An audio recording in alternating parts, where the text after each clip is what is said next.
Hello Gemini, and welcome to the Mystic Messenger Tarot. This is your reading for February 2019. And I'm back. I did take a little vacation. I'm okay.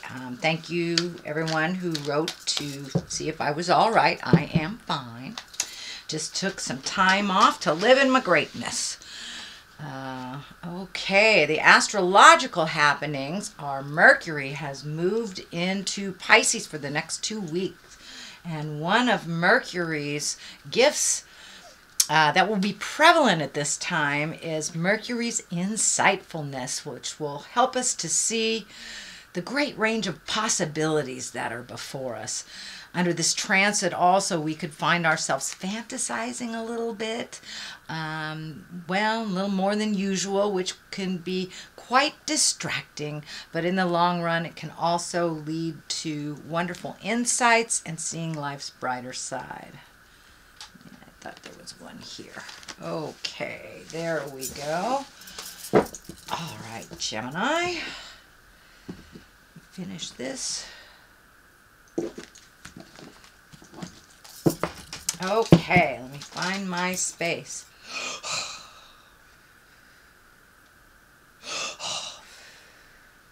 Welcome in all the directions. I welcome in all the planets. What is above, so it is below. And this is a reading for Gemini for February 2019.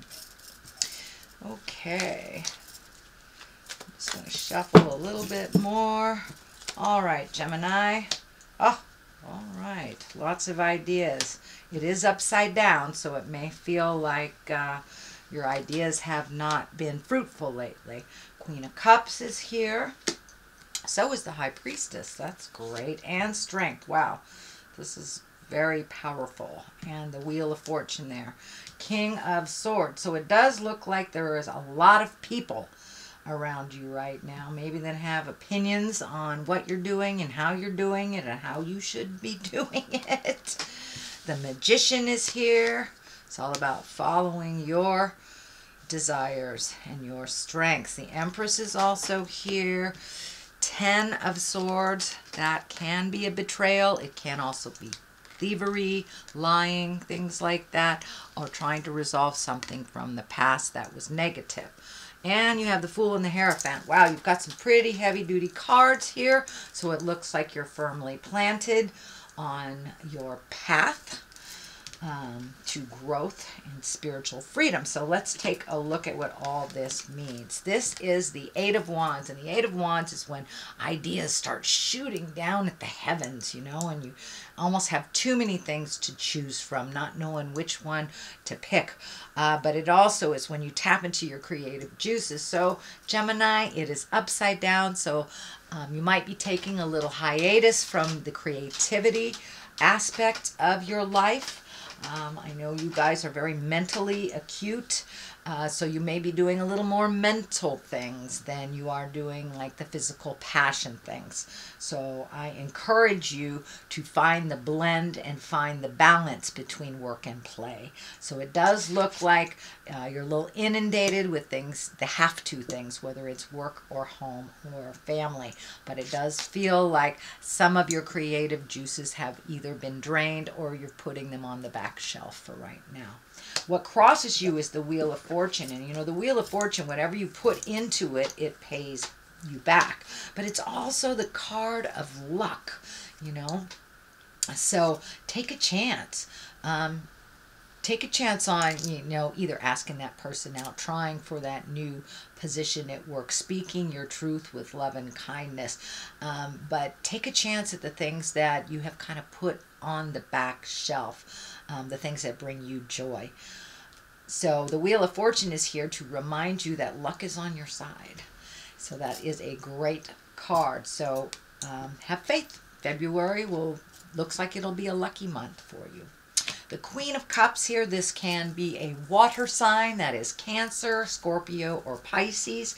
It also can stand for being in integrity, speaking your truth. The Queen is a little bit intuitive, or the Queen of Cups is a little bit intuitive. The Cups are also love, emotions, feelings. So this does feel like you've been able to get in touch a little bit more with your true essence and your true feelings. You may need to speak that truth.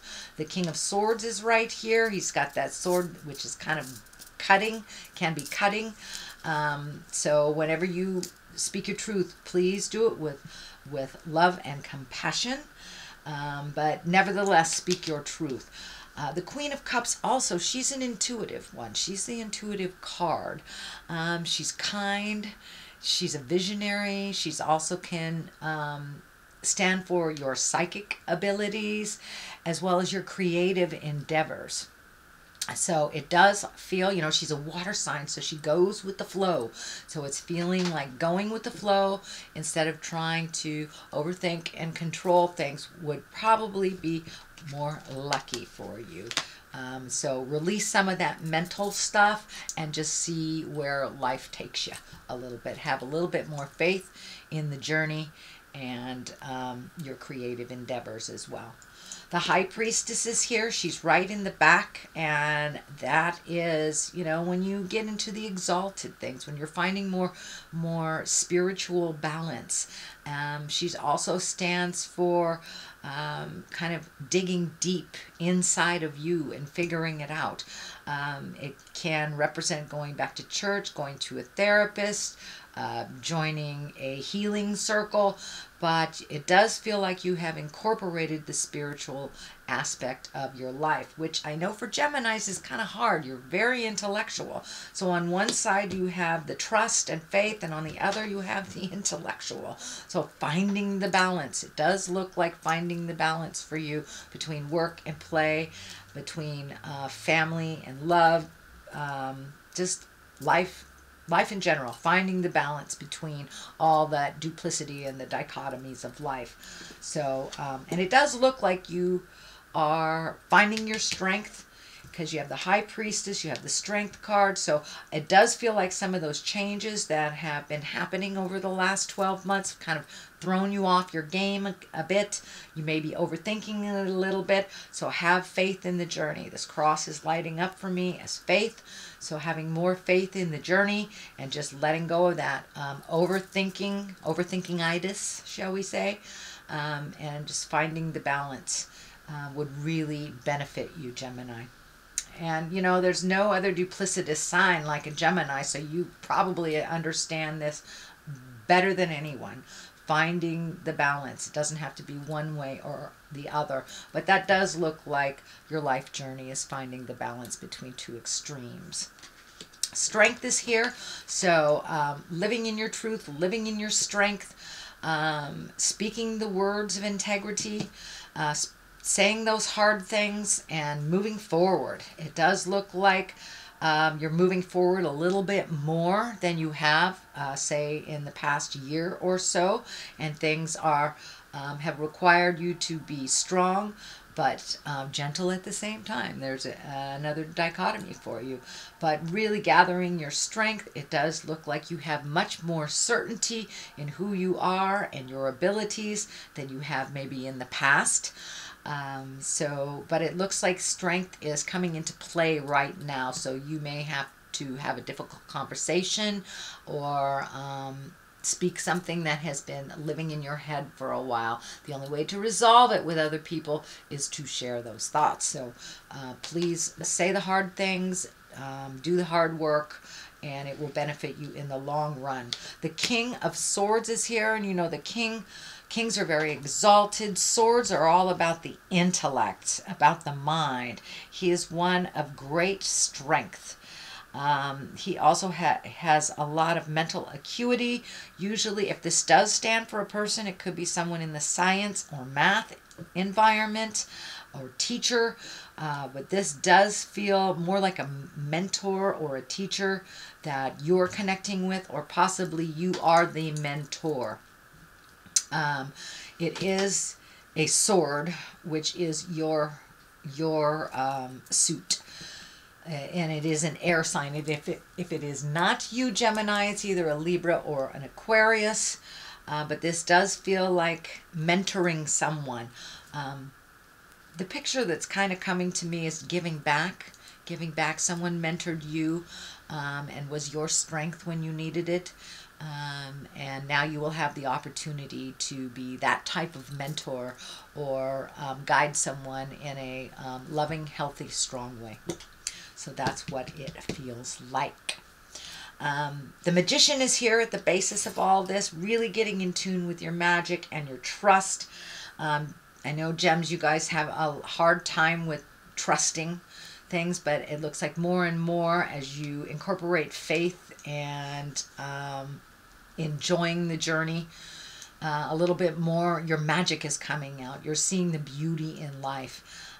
So there does look like there was a big shift over the last year, and you've lightened up a lot, opened your heart, and simplified your life. It does feel like you simplified your life a little bit. This cup is shining for me. So it does feel like not only did your magic open to you, but now you are able to kind of express it through your love and to express it through your heart. But it is very exalted, and it's about really trusting a spirit inside of you and trusting the journey. So it does look like you have embraced that, just kind of trying to figure out how this new space works.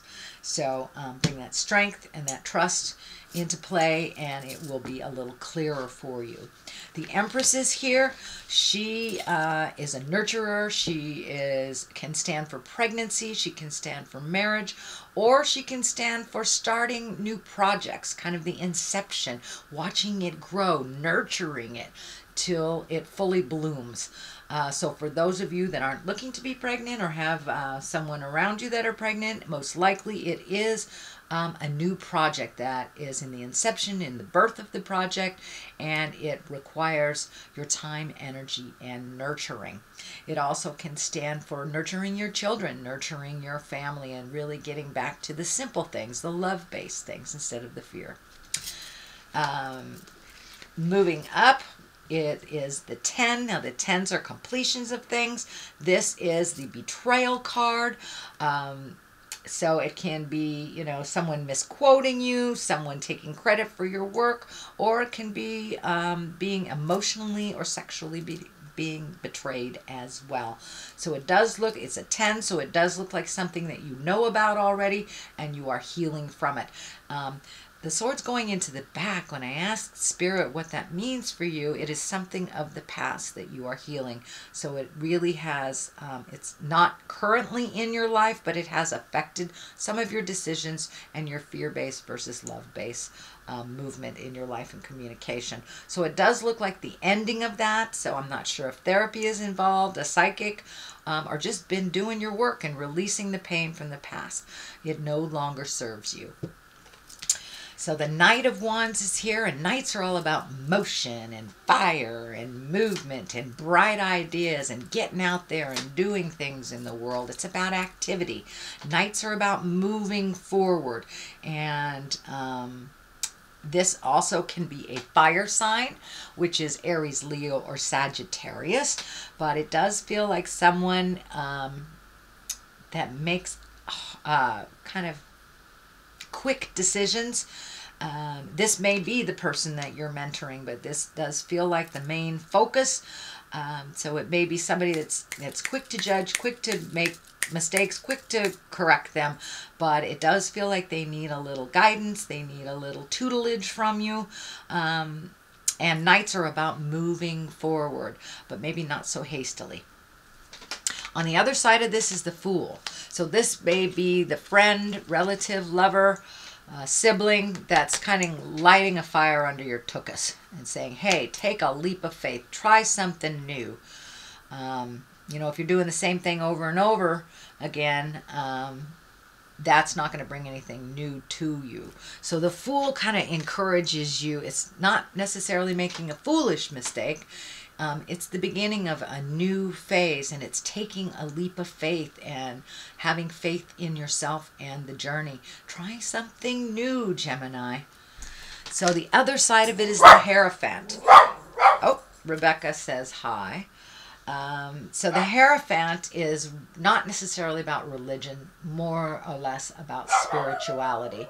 And Gems, you are very intellectual, so finding the balance between mind, body, and spirit is really essential for you to grow forward in the journey. So the Hierophant is here to remind you to have faith in yourself, to have faith in the journey. Many times when the Hierophant shows up, it can stand for religion. It can stand for, some secular religion or some healing group or even therapy. But it's about getting answers of the higher order, the big picture stuff. And it goes along with the faith. It goes along with the faith aspect. So that is your general reading for the month of February. I'm going to throw a couple of these chakra cards. And these are Doreen Virtue, and she's got one-word cards. Gratitude. That's great. That's great. That pretty much says it all, doesn't it? Being grateful for what we have, really focusing on the positive and not dwelling on what is absent. Just really appreciating the now. And grief. So it's time to release all that grief from the past that was created in a different time, in a different situation. So it no longer serves you. Time to release all the pains of the past so you can really get into your greatness and be clear on what your next step is. All right, Gemini, that is your reading for the month of February. If you liked what you heard, please like, share, and subscribe. I'll be back for your March reading. I promise, I promise. And in the meantime, live life gently, but with fire. Namaste.